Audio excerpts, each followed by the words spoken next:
فاسق سے ذکر نہیں ہے بلکہ ایمان والوں کا ذکر ہے. اس کا معلوم اس سے یہ چلا کہ ایمان جس کے اندر ہو اس کے لیے کچھ مخصوص طور پر قوانین بھی ہیں.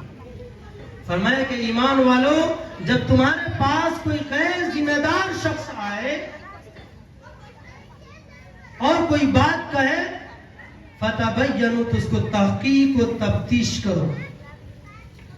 تحقیق کرو کہ وہ بات صحیح ہے یا غلط ہے.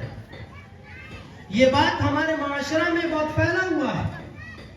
ابھی ٹھنڈی کے زمانے آ رہے ہیں. آپ دیکھیں گے کہ ہم لوگ آگ کے پاس بیٹھ جائیں گے, کوئی آئے گا کسی کے متعلق باتیں کہے گا اور اس کو انسان جا کر کے بغیر تحقیق و تفتیش کے اس کو جا کر اس سے لڑ بھیٹے گا, اس کو برا بھلا کہنے لگے گا, اس کے دروازے کے سامنے سے گزرے گا اور اس کو گالیاں, غلط باتیں, نہ جانے کتنی بے حیائی کی باتیں سناتے ہوئے گزر جائے گا.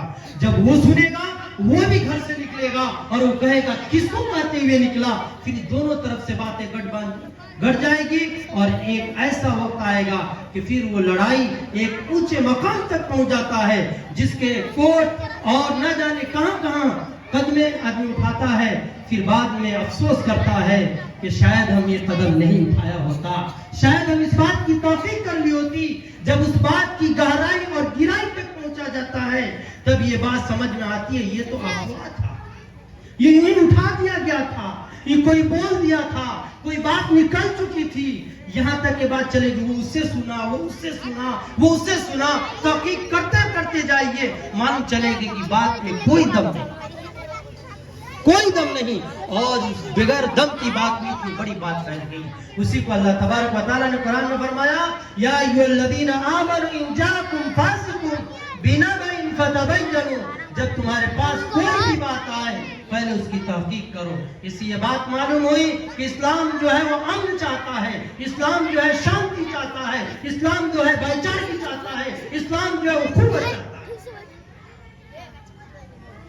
یہ رول بتایا, ایک نیم بتایا کہ جب بھی کوئی بھی گاؤں کے آدمی اگر بات آئے, کھاؤ گاؤں کا رہنے والا ہو, شہر کا رہنے والا ہو, دیہات کا رہنے والا ہو, قصبہ کا رہنے والا ہو, جہاں کا بھی رہنے والا ہو, اگر آپ کے پاس کوئی شخص آ کر کوئی بات کہتا ہے تو آپ اس سے لڑنے اور بھیڑنے مت جائیے, بلکہ اس بات کی تحقیق کیجئے, اس شخص کے پاس جائیے اور اس سے پوچھئے کہ میرے کہیں تو نے یہ بات کہا سچ ہے یا غلط. اگر غلط ہے تو اس کو صلح کیجئے, اس پر آپ بیٹھئے, شانتی کے دماغ سے اس کو سوچئے, اور اگر غلط ہے تو اس کو ختم کیجئے.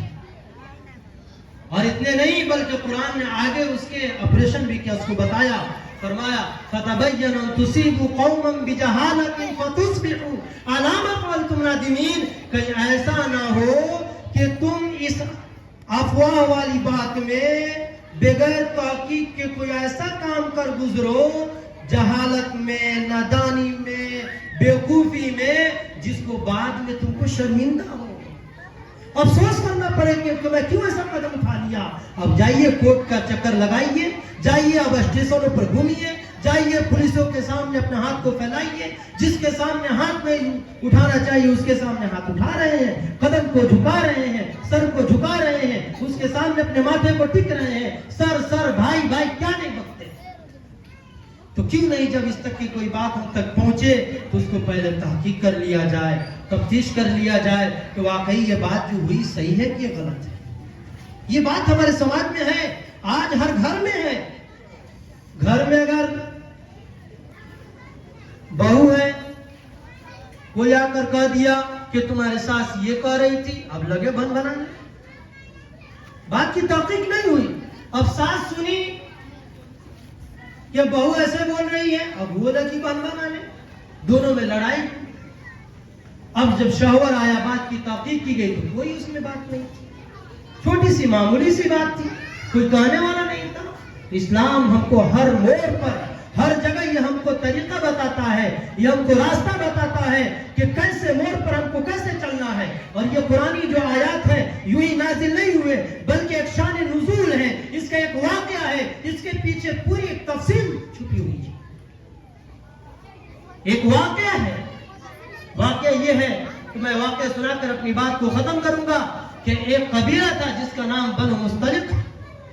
وہاں کے سردار حارث بن زرار نبی پاک صلی اللہ علیہ وسلم کے پاس تشریف لاتے ہیں اور لانے کے بعد وہ ایمان قبول کرتے ہیں اور وہ کہتے ہیں کہ ہم جائیں گے یہاں سے اور جانے کے بعد ہم وہاں پر جو بھی زکوٰۃ کا مال ہوگا اس کو ہم وصول کر کے رکھیں گے. اب فلاں تاریخ میں فلاں دن میں آپ اپنے آدمی کو بھیج دیجیے گا, میں وہاں سے اس مال کو ٹرانسفر کر دوں گا.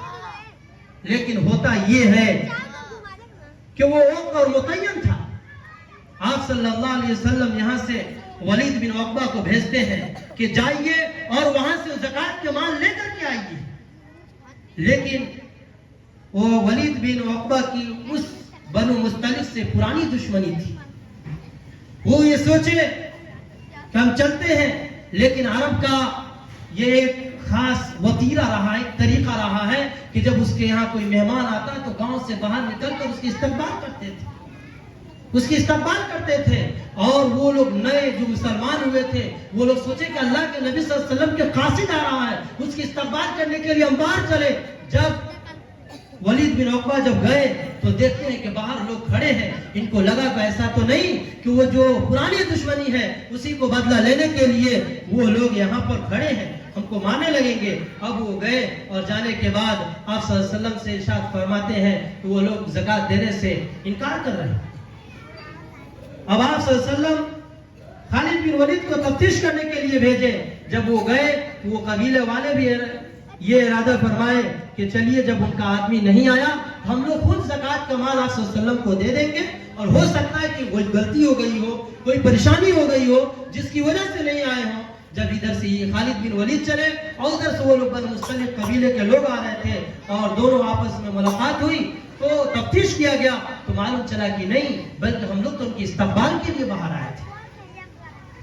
تو دیکھیے کتنی غلط فہمی ہوئی, بات کی تحقیق نہیں ہوئی اور یہاں پہ معاملہ یہاں تک آ گیا کہ اب جنگ ہونا چاہیے تھا. لیکن وہ لوگ آ کر کے خالد بن ولید تحقیق کر کے آپ نبی کریم صلی اللہ علیہ وسلم سے ارشاد فرمائے کہ دیکھیے بات یہ نہیں, معاملہ یہ ہے. اس آیت سے ہمیں یہ بات معلوم ہوئی کہ آج بھی اگر کوئی بھی گھر میں کوئی بات آتی ہے, چاہے ہماری ماں اور بہنیں سن رہی ہو یا ہمارے جو بھی والدین ہو یا جو بھی بھائی ہو, کوئی بھی بات آئے بغیر تحقیق اور تفتیش کو قدم آگے نہیں بڑھائیں گے بلکہ وہاں رک جائیں گے. اس بات کی تحقیق و تفتیش کرنے کے بعد ہی ہم کو معاملہ کرنا ہو وہ آگے کریں گے. اللہ تعالیٰ ہمیں بھی اور آپ سبوں کو بھی کہنے زیادہ سننے سے عمل کرنے کی توفیق عطا فرمائے. آمین. وآخر دعوانا الحمدللہ رب العالمین.